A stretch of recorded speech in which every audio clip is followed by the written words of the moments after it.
இது முக்கியமான ஒருத்தங்களுக்கு பார்க்குறவங்க யாரும் அவங்களுக்கு நல்லா புரியும். அதுதான் சேர்ந்துக்கிட்டு சுற்றுறீங்கன்னு தெரியுதுல்ல. அடுத்தவங்களோட வாழ்க்கையை பறிச்சுக்கிட்டு நீ சந்தோஷமாக சுற்றிட்டுருக்கல்ல. அப்புறம் அதை வேற எதுக்கு படம் எடுத்து எனக்கு ஸ்டேட்டஸில் வச்சு காட்டுற? ஏம்மா, இது கண்டிப்பாக அவனோட வேலை கிடையாது.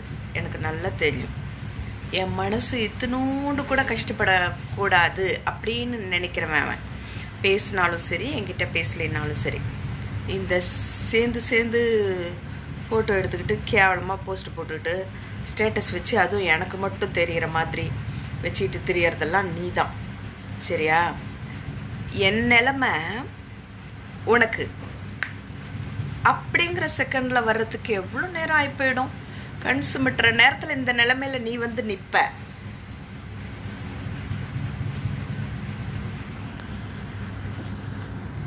இன்னொரு பொண்ணோட வயிற்றுச்சலை கொட்டிக்காதீங்க. இது கண்டிப்பாக அவனோட வேலை கிடையாது. கம்பல் பண்ணி அவன் ஃபோனில் ஸ்டேட்டஸில் நீ வைக்கிறது ஃபோட்டோ.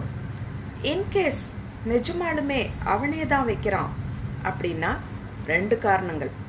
ஒன்று, ஏதோ தப்பாக புரிஞ்சுக்கிட்டு மிஸ் அண்டர்ஸ்டாண்டிங்கில் என்னை காயப்படுத்தணும் கோவப்படுத்தணுங்கிறதுக்காக அவன் வைக்கிறது.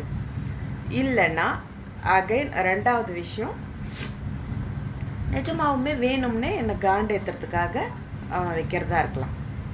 ஆனால் செகண்ட் ஒன், நிஜமாவுமே வேணும்னே என்னை காண்டேற்றுறதுக்காக இருந்ததுன்னா அதுக்கு அவங்களுக்கும் உண்டு கடவுள்கிட்ட இருந்து. ஓகே?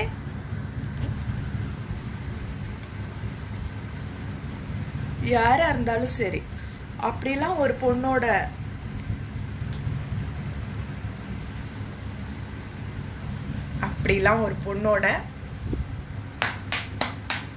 வயிற்றெரிச்சலை வாங்கிக்கிட்டு நல்லா வாழ முடியாது. ஓகே? இது சாபம் இல்லை, பேசுறேன். சாபம் விட்டா தாங்க மாட்டீங்க.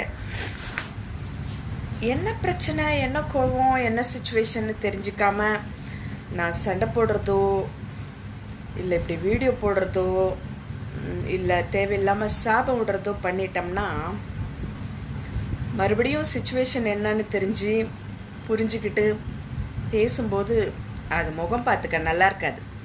அதனால தான் நான் இது வரைக்கும் எதுவும் பண்ணாமல் இருக்கேன். ஞாபகம் வச்சுக்கோடா.